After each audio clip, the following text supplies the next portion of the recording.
NCP के zonal director Sameer Wankhede पर टिप्पणी करने के मामले में एनसीपी नेता नवाब मलिक ने बॉम्बे हाईकोर्ट से माफी मांग ली है। हाईकोर्ट द्वारा फटकार लगाए जाने के बाद महाराष्ट्र के मंत्री नवाब मलिक ने एनसीपी के जोनल डायरेक्टर समीर वानखेड़े पर की गई अपनी टिप्पणी के लिए बिना शर्त माफी मांगी है। नवाब मलिक और उनके परिवार ने बॉम्बे हाईकोर्ट के सामने इस बात पर सहमति जताई कि अब वे समीर वानखेड़े के खिलाफ कोई भी प्रत्यक्ष या अप्रत्यक्ष बयान नहीं देंगे। सरकार जल्द ही संसद में बैंकिंग संशोधन बिल पेश करेगी। कैबिनेट से इसको मंजूरी मिलना लगभग तय है। इस पर अगले हफ्ते संसद के दोनों सदनों में चर्चा की जा सकती है।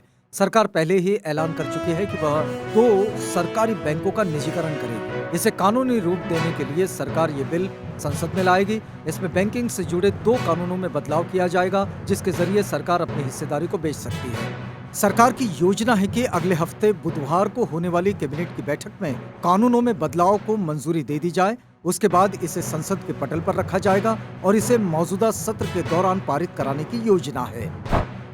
भारतीय जनता पार्टी के वरिष्ठ नेता डॉक्टर राजेश सिंह का पार्टी से मोहभंग हो गया है। भाजपा से इस्तीफा देकर बहुजन समाज पार्टी का दामन उन्होंने थाम लिया।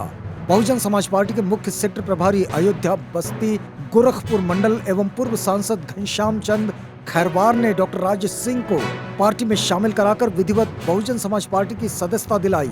जलालपुर विधानसभा क्षेत्र से 5 बार विधायक रहे शेर बहादुर सिंह के पुत्र भाजपा के पूर्व विधानसभा प्रत्याशी डॉक्टर राजेश सिंह ने भाजपा से दिया त्याग पत्र। पूर्व सांसद घनश्याम चंद खैरवार ने कहा कि अंबेडकर नगर में बहुजन समाज पार्टी में राजेश सिंह के आने से बहुजन समाज पार्टी को बल मिलेगा, मजबूती मिलेगी और 2022 में बहन मायावती को मुख्यमंत्री बनाएंगे।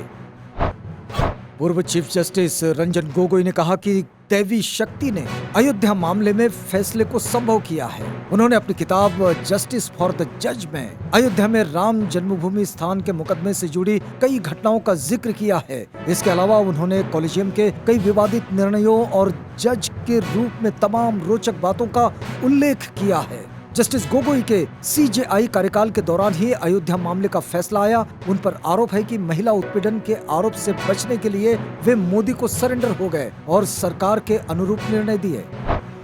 मुस्लिम समाज के वरिष्ठ नेता व राष्ट्रीय लोकदल के दिग्गज नेता एस जलालुद्दीन ने अपने कई समर्थकों के साथ बहुजन समाज पार्टी की सदस्यता ली।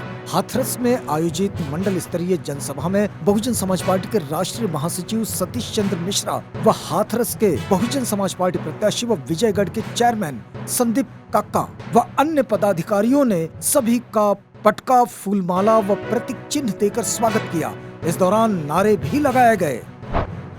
किसानों के सिंघ और टिकरी बॉर्डर से रवानगी शुरू हो गई है। 1 साल 15 दिन तक चला किसानों का आंदोलन अब खत्म हो चुका है। 24 घंटे में 10 से ज्यादा ट्रैक्टर दोनों ही बॉर्डर से घरों की ओर रवाना भी हो चुके हैं। रवानगी से पहले किसानों ने टिकरी बॉर्डर पर भंगड़ा भी डाला। बचे हुए किसान अपने ट्रैक्टरों और बाकी साजो सामान लोड करने में जुटे हैं।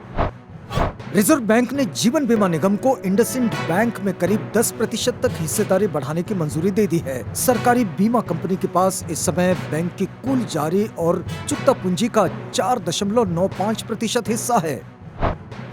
आजादी के 75वें वर्ष में अमृत महोत्सव के मौके पर मध्य प्रदेश की शिवराज सरकार 75 करोड़ सूर्य नमस्कार करने का वर्ल्ड रिकॉर्ड बनाएगी। इस विश्व कीर्तिमान का शुभारंभ योग गुरु बाबा रामदेव, सीएम शिवराज सिंह चौहान और आचार्य बालकृष्ण के संयुक्त रूप से हरिद्वार स्थित पतंजलि योगपीठ के हजारों छात्र छात्राओं के बीच किया। सीएम शिवराज सिंह चौहान ने स्वामी रामदेव और आचार्य बालकृष्ण के साथ सूर्य नमस्कार करके इस अभियान के पंजीकरण का कार्य शुरू किया। सीडीएस जनरल बिपिन रावत के हेलीकॉप्टर क्रैश की जांच के लिए केंद्र सरकार ने हाई लेवल कमेटी बनाई है। सेना के पूर्व अफसर और कई नेताओं ने भी दुर्घटना को लेकर सवाल खड़े किए हैं। सीनियर बीजेपी लीडर और सांसद सुब्रमण्यम स्वामी को इस हादसे को लेकर शक है। उन्होंने जांच पर सवाल उठाते हुए कहा है कि मामले की जांच सुप्रीम कोर्ट के जज से करानी चाहिए, तभी सच सामने आ सकेगा। पंजाब चुनाव से पहले आम आदमी पार्टी ने बड़ा दावा किया है। आपके पंजाब सह प्रभारी राघव चड्ढा ने कहा कि सीएम चरणजीत चन्नी और अकाली दल प्रधान सुखबीर बादल के बीच सीक्रेट डील हुई है। जिसमें पूर्व अकाली मंत्री विक्रम सिंह मजीठिया को गिरफ्तार करेगी। ये गिरफ्तारी सिर्फ एक दिन के लिए होगी। अगले दिन मजीठिया को जमानत मिल जाएगी और ये सब पंजाब चुनाव में सियासी लाभ लेने के लिए किया जा रहा है। अफगानिस्तान की राजधानी काबुल स्थित ऐतिहासिक गुरुद्वारों और मंदिरों में रखे धार्मिक ग्रंथों को भारत सुरक्षित लाया गया है। दिल्ली पहुंचने पर केंद्रीय मंत्री हरदीप सिंह पुरी और बीजेपी के राष्ट्रीय अध्यक्ष जेपी नड्डा एयरपोर्ट पर अपने सिर पर रखकर पवित्र श्री गुरु ग्रंथ साहिब को लेकर आए। इस खास विमान से 10 भारतीय नागरिकों समेत 104 लोगों को भी सुरक्षित निकाला गया। बिहार के नेता प्रतिपक्ष तेजस्वी यादव रेचल के साथ परिणय सूत्र में बंध गए। दिल्ली के साकेत स्थित मिसा भारती के सैनिक फार्म हाउस पर विवाह समारोह संपन्न हुआ। पहले दोनों की सगाई हुई, उसके बाद परिवार के समक्ष तेजस्वी रेचल ने अग्नि के 7 फेरे लिए। कार्यक्रम में पिता लालू प्रसाद यादव, मां राबड़ी देवी, बहन मीसा भारती, भाई तेज प्रताप यादव और यूपी के पूर्व सीएम अखिलेश यादव भी पत्नी डिम्पल के साथ शामिल हुए।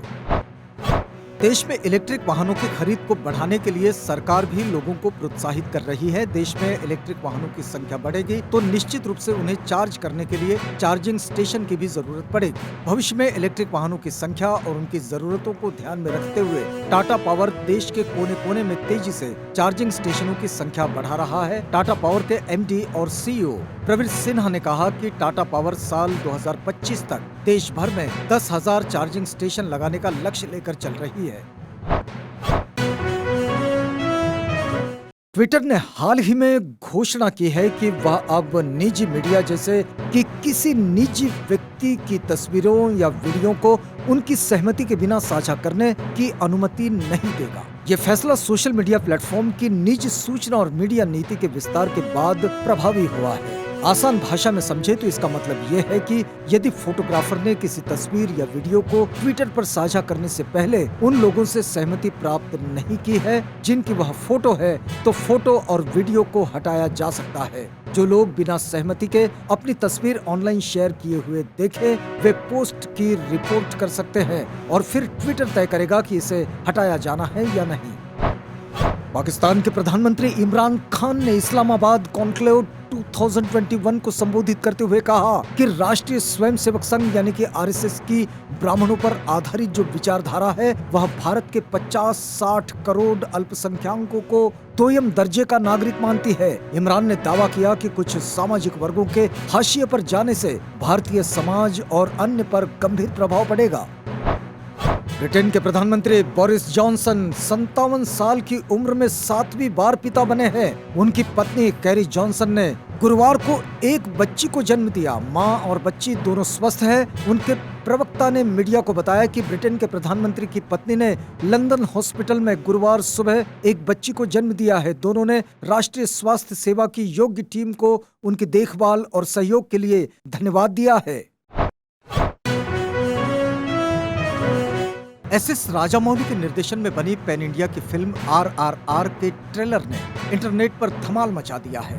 5 भाषाओं हिंदी, तमिल, तेलुगु, मलयालम और कन्नड़ में आए ट्रेलर को 24 घंटे में ही 51.12 मिलियन व्यूज मिल चुके हैं।